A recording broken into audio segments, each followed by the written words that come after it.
नेपाल जल रहा है। नेपाल के युवा बेरोजगारी, भ्रष्टाचारी, बेईमानी और नेताओं के द्वारा अकूत संपत्ति जमा किए जाने, लेकिन नेपाल के नागरिकों को उनसे वंचित करवाने की वजह से रोड पर है। नेपाल में बहुत ज्यादा नुकसान हुआ है संपत्ति की, यहां तक कि सिंह दरबार मतलब पार्लियामेंट हाउस में भी आग लगा दी गई है, कई होटल्स में। एक भारतीय होने के नाते, एक इंसान होने के नाते नेपाल में जो कुछ हो रहा है उससे हम भारतीय बहुत आहत हैं। लेकिन आज के इस वीडियो में मेरा जो विश्लेषण है वो थोड़ा डिफरेंट होगा कि क्या इस प्रोटेस्ट के बाद इस बात की गारंटी है कि नेपाल में स्थिति सही हो जाएंगी, या आज से पहले इनसे भी ज्यादा भयावह प्रोटेस्ट, हजारों की तादाद में लोग मारे गए, क्या स्थिति सही हो पाई, या हमेशा की तरह कुछ दिनों के बाद सिचुएशन सेम हो गई। चूंकि इस वीडियो में मैं आपको नेपाल के इतिहास से लेकर वर्तमान तक बातों को रखने की कोशिश करूंगा, इसलिए मेरी आपसे रिक्वेस्ट है कि कृपया अंत तक जरूर बने रहे। ये जो प्रोटेस्ट हुआ पहले शांतिपूर्ण था, क्योंकि नेपाल के खास तौर से युवा, जिन्हें आजकल जैन जी भी कहा जाता है, वो शांतिपूर्ण प्रोटेस्ट कर रहे थे कि भाई नेताओं के पास इतनी संपत्ति, बेईमानी, आकूत संपत्ति, भ्रष्टाचार, लेकिन हमें रोजगार नहीं। नेपाल के लोग दूसरी जगह पलायन करके नौकरी करते हैं। मेरा भी मानना है कि नेपाल में एक राष्ट्रवादी सरकार आनी चाहिए जो किसी भी देश के भरोसे ना रहे, ना भारत के भरोसे, ना अमेरिका, ना चाइना या किसी भी देश के, खुद का सामान बनाए, खेती करे और कम से कम अपने देश को अच्छे से चलाए। और ये तभी संभव है जब एक राष्ट्रवादी सरकार आएगी। शांतिपूर्ण जो प्रदर्शन हो रहे थे युवाओं के द्वारा, तभी सोशल मीडिया का बैन, और चूंकि पहले से वो चीजें हिट करना, फिर युवाओं में क्रोध और सरकार की तरफ से गोलियां चलाई जाने, ऑफिशियल डेटा के हिसाब से 20 लोग मारे गए, फिर युवाओं में गुस्सा, और तब क्या हुआ ये पूरी दुनिया जानती है। लेकिन सवाल ये है कि क्या इस विद्रोह से नेपाल में सिचुएशन ठीक हो जाएगी? तो हमें थोड़ा पीछे जाना होगा इसको जानने के लिए। देखिए, 1996 से लेके 2006 तक नेपाल में मायोस्ट सिविल वॉर हुए थे। आप ये मानकर चलिए, ये किसके खिलाफ था? वहां जो मोनार्की था, जो वीरेंद्र शाह डायनेस्टी जो रूल कर रही थी, उनके खिलाफ 1996 से लेके 2006 तक क्या चला? एक सिविल वॉर रहा। इसमें 17,000, कई रिपोर्ट 16,200, कई रिपोर्ट 17,000, कई 18,000 लोगों के मारे जाने की आशंका बताती है। आशंका नहीं, मतलब रिपोर्ट इसको तथ्य फैक्ट करते हैं। बताया जाता है कि सरकार के मतलब राजा के तरफ से भी माओवादी समझकर कई निर्दोषों पर भी गोलियां चलाई गई। और इधर कम्युनिस्ट लीडर यानी प्रचंड, जो अभी प्रधानमंत्री रह चुके हैं नेपाल में, और साथ में एक भट्टाराई जी, मतलब मिस्टर भट्टाराई, इनके नेतृत्व में इन लोगों ने भी तकरीबन जमींदारों को, राजा के लोगों को और पुलिस प्रशासन को भी मारा। ये जो सिविल वॉर था, ये मोनार्की को खत्म करके नेपाल में मतलब लोकतंत्र स्टैब्लिश करने के लिए सिविल वॉर था। दलील ये दी जा रही थी कि अगर मोनार्की खत्म हो गया तो फिर नेपाल में शांति बहाल होगी और सब कुछ ठीक हो जाएगा। ठीक है, 2006 में जो है वो नेपाल में ये चीज खत्म हुआ, चूंकि मोनार्की खत्म हुआ। उस समय नेपाल के राजा थे वीरेंद्र शाह। ये हैं वीरेंद्र शाह। इनको नेपाल के लोग बहुत इज्जत करते थे। मेरे भी रिश्तेदार हैं नेपाल में, उनके घर में ये तस्वीर देखी, मैंने पूछा तो बताया गया, क्योंकि मैं बहुत छोटा था, मुझे कुछ पता नहीं था, ये हमारे राजा हैं श्री वीरेंद्र शाह जी, और ये है उनका पुत्र दीपेंद्र शाह। 1 जून 2001 की रात जब इनके घर में, ये मैं विद्रोह के बीच की कहानी बता रहा हूं, 1996 से लेके 2006 के बीच में, जब मोनार्की को खत्म करने की बात हो रही थी, एक तरफ नेपाल के लोग इनको बहुत इज्जत देते थे, घर में इनके फोटो भी रखते थे।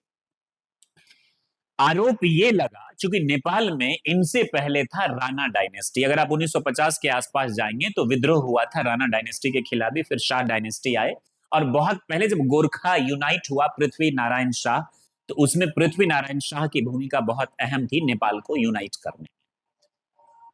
उस रात 1 जून 2001 की रात बताया जाता है कि यह है इनका पुत्र दीपेंद्र शाह जो युवराज थे, राजा बनने वाले थे। इन्होंने नशे में, ड्रग्स के नशे में अपने ही घर के तमाम लोगों को, 11 लोगों को गोली से रिश्तेदार को मार दिया। बताया जाता है कि ऑटोमेटिक मशीन गन था और उसने फटा 1-2 मिनट के अंदर काम तमाम कर दिया। ये नशे में थे। वजह, ये राणा परिवार की एक लड़की से शादी करना चाहते थे, प्रेम विवाह। इनकी मम्मी ऐश्वर्या शाह को ये चीज पसंद नहीं थी, ऐसा बताया जाता है। इन्होंने मार दिया। उस दिन ज्ञानेंद्र नहीं थे, लेकिन ज्ञानेंद्र की पत्नी, एक बेटे और बेटी को भी गोली लगी थी, लेकिन वो लोग जीवित रह गए। रिपोर्ट में आया कि इन्होंने मार दिया, लेकिन नेपाल के लोगों का मानना है, एक वर्ग का मानना है कि नहीं, दीपेंद्र शाह एक समाज सेवी थे, शरीफ थे, ये ऐसा कार्य नहीं कर सकते। उनका कहना था कि इसके पीछे अमेरिका के CIA, कुछ लोगों का मानना है भारत की रॉ, और कुछ लोगों का मानना है कि चाइना का हाथ था इनको मरवाने में, क्योंकि वो लोग चाहते थे कि मोनार्की खत्म हो जाए। अब कुछ लोगों का मानना है कि ज्ञानेंद्र का भी हाथ था, क्योंकि ज्ञानेंद्र उस वक्त महल में नहीं थे। मैं आगे उनकी तस्वीर दिखाऊंगा। और बाद में चूंकि वो राजा बने, तो ये 2001 की कहानी है। फिर भी इनके बाद, बातों को समझिएगा गहराई से, ज्ञानेंद्र की ताजपोशी होती है। और ज्ञानेंद्र की जब ताजपोशी होती है तो 2006 में, मतलब 1996 से लेके जो 2006 का जो वक्त था, उसमें एक बहुत बड़ा विद्रोह होता है और 2006 में ज्ञानेंद्र को सत्ता से हटा दिया जाता है, राजशाही गिरा दी जाती है। और ये बोला जाता है कि अब नेपाल में जो डेमोक्रेसी आएगा, ये है मिस्टर ज्ञानेंद्र, जो राजा बने थे अपने भाई के मृत्यु के बाद। कि ये देख रहे हैं जन विद्रोह, जब अब जो डेमोक्रेसी आएगा उसके बाद सब कुछ ठीक हो जाएगा। फिर मैं पिक्चर अभी आपको नहीं दिखा सकता। सत्ता आई प्रचंड, पुष्प कहमल या दहल, माफी चाहूंगा गलत नाम प्रोनाउंसिएशन के लिए, ये माओइस्ट लीडर थे कम्युनिस्ट पार्टी के। फिर उसके बाद आई केपी शर्मा ओली बहुत बाद में, और एक मिस्टर देववा भी है। What is his full name? Devva, जिनकी पत्नी को बहुत अनफॉर्चुनेट हुआ, उनकी पत्नी को जलाकर मतलब वो आग से झुलसकर स्वर्गवास हो गया उनका, और वो खुद जख्मी हालत में उनको निकाला गया मारपीट कर। तो इनसे बोला गया था कि भाई 2008 में राजा की भी मतलब इन्वॉल्वमेंट रहेगी, लेकिन मोनार्की पूरी तरह से खत्म कर दी गई, डेमोक्रेसी बहाल की गई। अब सवाल ये है कि क्या उसके बाद नेपाल की स्थिति, जो ये बोला गया था, इतने बड़े विद्रोह 1996 के बाद 2006 तक कि सब कुछ ठीक हो जाएगा, क्या ठीक हुआ? 17,000 लोग उस दौरान मारे गए। आज फिर से नेपाल की स्थिति वही है, अत्यधिक करप्शन, भ्रष्टाचार, युवाओं को नौकरी नहीं, कोई राष्ट्रवादी सरकार नहीं, सब मिल बांट कर खाने वाले। 3 लोग सत्ता म्यूजिकल चेयर गेम खेल रहे, कभी उनके पास, कभी उनके पास, कभी उनके पास। जिस चीज के लिए नेपाल के लिए लड़ाई लड़ी, वो तो पूरा नहीं हो पाया। उससे पहले भी कई आंदोलन हुए, मधेसी आंदोलन हुए, रिजर्वेशन के नाम पर हुए, जब थारू समुदाय को मधेसियों की तरह, मधेसी मतलब जो एक तो पहाड़ी जो है तराई क्षेत्र, और दूसरा मधेसी जो इस क्षेत्र में है, राइट। मधेसियों के लिए आंदोलन, मधेसियों ने आंदोलन किया, थारू को मधेसियों को कैटेगरी में रख दिया गया, फिर एक की मौत हुई। 2006 में 19 दिनों में जो राजशाही गिरा दी गई थी, ये भी आपने जान लिया, लेकिन क्या नेपाल को कोई फायदा हुआ? आज जो ये युवाओं के द्वारा प्रोटेस्ट किया गया है, मैं एज एन इंडियन, एक भारतीय होने के नाते नेपाल के प्रति हमारी पूरी सहानुभूति है। हम नहीं चाहते हैं कि हमारे पड़ोसी मुल्क, हमारे भाई की किसी भी तरह से कोई नुकसान हो।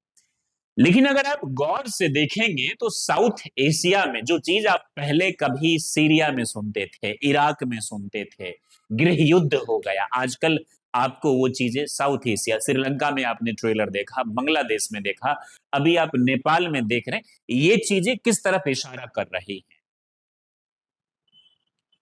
मुझे ऐसा लगता है कि किसी भी देश का यूथ सरकार के खिलाफ हो सकती है, नेताओं के खिलाफ यूथ हो सकता है, जो कि होना भी चाहिए, लेकिन यूथ अपने राष्ट्र की संपत्ति के खिलाफ नहीं होना चाहिए। मैं इस प्रोसेस को गलत मानता हूं। आपकी नाराजगी जैसे भारत में ही देख लीजिए, युवाओं को इग्नोर किया जा रहा है, हर सरकार ने युवाओं को इग्नोर किया, शिक्षा पर उदासीनता रही, हालांकि भारत की शिक्षा व्यवस्था ठीक है, इंटरनेशनल लेवल पे हमारे स्टूडेंट्स धूम मचा रहे हैं, इंडियन डायस्पोरा बहुत अच्छा है, लेकिन कितने प्रतिशत? एक बहुत बड़ी आबादी का चाइना ने इंपीरियल रूल खत्म होने के बाद बॉटम टू टॉप का अप्रोच रखा, लेकिन भारत ने क्या रखा? Top to top.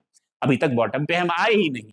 मतलब छोटे लेवल के जो स्कूल्स हैं, मतलब नर्सरी, एलकेजी, यूकेजी, उस पर सरकार का ध्यान है ही नहीं। 1 2 3 4 5 तक सिर्फ कागजों में है, पैसे खर्च हो रहे, मकान बनाए जा रहे।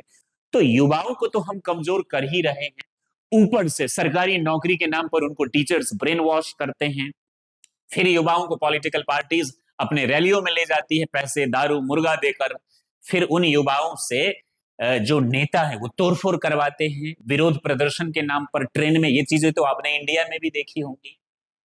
तो मेरा कहने का मतलब ये है कि आज जो इन युवाओं ने प्रदर्शन किया है, क्या इससे नेपाल की स्थिति बदल जाएगी? क्या नेपाल में स्थिति ठीक हो जाएगी? मैं चाहता हूं कि ठीक हो जाए। मैं दिल से कामना करता हूं एक राष्ट्रवादी सरकार आए जो अपने यहां मैन्युफैक्चरिंग करे, माइग्रेशन को रोके, जो किसी भी देश के लिए खतरनाक है, जिस पर कोई नहीं बात कर रहा। क्या नेपाल को इसके बाद एश्योरिटी मिलेगी? मुझे तो उम्मीद इसकी फिलहाल नहीं। मैं आपके लिए बद्दुआ नहीं कर रहा, ना ही दे रहा, लेकिन जैसा कि पास्ट में भी हो चुका है, मैं उम्मीद करता हूं कि इसके बाद सब कुछ ठीक हो जाए। अब बालेन मतलब बालेंद्र शाह जो स्वयं एक मधेश से हैं, उनको उनके बारे में, चूंकि उन्होंने युवाओं को प्रोटेस्ट के समर्थन उन्होंने बोला, उनको बढ़ावा दिया जा रहा है। हालांकि भारत के खिलाफ वे बोलते हैं और भारत के खिलाफ ही उनकी नीति रहती है, लेकिन फिर भी अगर नेपाल के सपोर्ट में है तो मैं समर्थन करूंगा। लेकिन क्या एक जगह, एक सिटी का मेयर हो जाने से देश को चलाना आपको लगता है कि एक आसान काम है? या फिर क्या जानबूझकर हमेशा से नेपाल में मोनार्की को खत्म किया गया, उस रात में उस परिवार को खत्म किया गया, उसके छोटे भाई को हटा दिया गया, और फिर ये बोलकर डेमोक्रेसी लाया गया कि अब नेपाल में सब कुछ ठीक हो जाएगा? लेकिन क्या सब कुछ ठीक हुआ? तो ये जो नेपाल के साथ म्यूजिकल चेयर गेम खेला जा रहा है, ये नेपाल में सरकारों को समझना चाहिए, नेताओं को हर देश में, मैं भारत में भी कहूंगा कि समझना चाहिए। युवाओं को कहीं भी नाराज नहीं करना चाहिए, क्योंकि युवा अगर नाराज हो गए तो आपको भागने की जगह नहीं मिलेगी। लेकिन इस तरह से देशों में अराजकता फैलाना, आग तोड़फोड़, आगजनी, क्या बांग्लादेश में जो शेख हसीना की सरकार बदल गई उसके बाद सब कुछ ठीक हो गया? क्या मोहम्मद यूनिस ने सब कुछ फिक्स कर दिया? इनफैक्ट बांग्लादेश जो एक you know I mean garments, textile manufacturing का जो हब बनने जा रहा था, उसमें डिक्लाइन क्यों हो रही है? क्यों स्थिति और खराब होती जा रही? कागजों पे तो सब कुछ आपको ठीक दिखेगा। तो क्या नेपाल की स्थिति इसके बाद ठीक हो जाएगी? अगर हो जाएगी तो बहुत अच्छी बात है।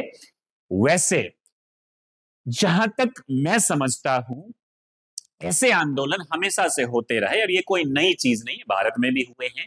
इमरजेंसी के दौरान लोकनायक जयप्रकाश जी के अगुवाई में ऐसे आंदोलन हो चुके हैं। हालांकि वो आंदोलन उग्र नहीं थे, इस तरीके से आग तोड़फोड़ नहीं थे, सरकार ने ही इनफैक्ट पाबंदी लगा रखी थी, सरकार ने ही जुल्म किया था आम पब्लिक पर, नेताओं पर, पब्लिक की तरफ से नहीं थी। तो क्या जो पब्लिक का जो प्रोटेस्ट है, हालांकि नेपाल में सरकार की गलती थी, उन्होंने गोलियां चला दी, तो युवक ने गुस्से में बहुत कुछ कर सकते हैं, लेकिन ये जो उग्र जो प्रोटेस्ट होती जा रही है, क्या आपको लगता है कि हेल्दी डेमोक्रेसी के लिए, किसी भी राष्ट्र के भविष्य के लिए ये एक अच्छी चीज है? क्या इससे देश, या इससे पहले अभी भारत में भी इस चीज को बहकाया जा रहा है कि यहाँ की युवा कब जागेगी? मैं कहता हूं कि सरकारों ने युवाओं के प्रति गलत किया है, लेकिन उसका एक प्रोसेस है, एक गांधीवादी तरीका है, एक जयप्रकाश नारायणवादी तरीका है। लेकिन आप गौर से देखेंगे कि इन आंदोलन से उपजे नेता ये भी बाद में वैसे ही हो जाते हैं जैसे प्रचंड ने, भट्टाराई ने, या बाद में केपी शर्मा ओली या देववा ने। इन लोगों ने प्रॉमिस किया था नेपाल की जनता से हम सब ठीक कर देंगे, लेकिन क्या ठीक हो पाई? हमारे देश में इमरजेंसी के बाद जो सरकारें आई, उन्होंने प्रॉमिस किया हम ठीक कर देंगे, क्या ठीक हो पाई? या बिहार में भी उसके नाम पर जो सरकारें आई, क्या बिहार की स्थिति ठीक हो पाई? मैं समझता हूं भारतवर्ष में आज सबसे खराब स्थिति बिहार की है, सबसे ज्यादा राजनीतिक चेतना इस राष्ट्र, इस देश, इस राज्य में, लेकिन सबसे खराब स्थिति इस राज्य में। क्या इमरजेंसी के बाद सिचुएशन ठीक हो पाई? मैं कहता हूं नहीं हो पाई, ना बिहार की, न उसके बाद जो सरकार बनी भारत में। उनकी विदेश नीति सबसे कमजोर रही। तो ऐसी प्रॉमिसेस करना, युवाओं को बताना सब कुछ गलत है। मैं कहता हूं कि चेतना अंदर से आती है, क्रांति अंदर से आनी चाहिए, इंसान को बदलना चाहिए। जो सरकारें हैं वो लोगों को अंदर से नहीं बदलने देना चाहती है। वो चाहती है कि लोग उतना ही जाने कि क्रांति कर सके, और जब हम और आप क्रांति करते हैं, इस तरह के तोड़फोड़ करते हैं, तो सरकारें या नेताओं की श्रेणी में बैठे कुछ लोग खुश होते हैं। उन्हें लगता है कि अब जो आ रहा है इस आंदोलन से उभर कर, या तो वो फेल हो जाएगा, धूल में मिल जाएगा, या वो हमारी तरह बन जाएगा। मतलब वो भी करप्शन करेगा, फिर जनता परेशान होगी, फिर एक बार करप्शन होगा। इसका सॉल्यूशन है इंडिविजुअल ट्रांसफॉर्मेशन। हमें अंदर से जागना होगा, हमें समझना होगा, सही और गलत में फर्क करना होगा। हमें किसी भी पार्टी की, किसी भी नेताओं की अंधभक्ति नहीं करनी होगी, क्योंकि ये जो अंधभक्ति है ये विनाशक है। आज आप प्रोटेस्ट कर रहे हैं, कल कोई और करेगा। इससे बेहतर है आप जागिए, चीजों को समझिए। इस प्रोटेस्ट के खिलाफ तो मैं नहीं हूं, लेकिन नेपाल में जो आगजनी हुई है, खासतौर से पार्लियामेंट हाउस में, वो मुझे ठीक नहीं लगा। इससे पहले श्रीलंका में भी हुई, बांग्लादेश में, हमारे पड़ोसी मुल्क में जो बांग्लादेश में हुआ हो उसके लिए भी हम खेद प्रकट करते हैं। ऐसा नहीं होना चाहिए था। बहुत सारे तरीका है, सीधा हथियार उठा लेना, इस तरह से प्रोटेस्ट करना is not a right way. I hope कि आपको ये चीजें कैसी लगी, इस पर एक प्रतिक्रिया जरूर दीजिएगा।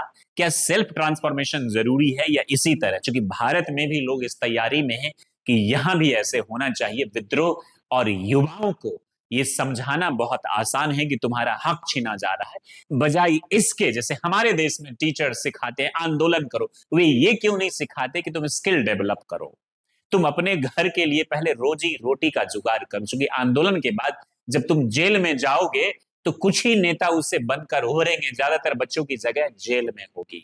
फिर तुम्हारे परिवार का क्या? नेपाल में जिन बच्चों की, जिन लोगों की मौत हुई, गोली मारा गया, उनके परिवारों का क्या? क्या 2-4 लाख रुपए उनके परिवार के लिए एनफ है? नहीं है। क्रांति जरूर होनी चाहिए, मैं क्रांति में यकीन करता हूं, लेकिन ऐसी क्रांति नहीं जहां अपने राष्ट्र का नुकसान हो। जय हिंद, जय नेपाल, जय मां भारती।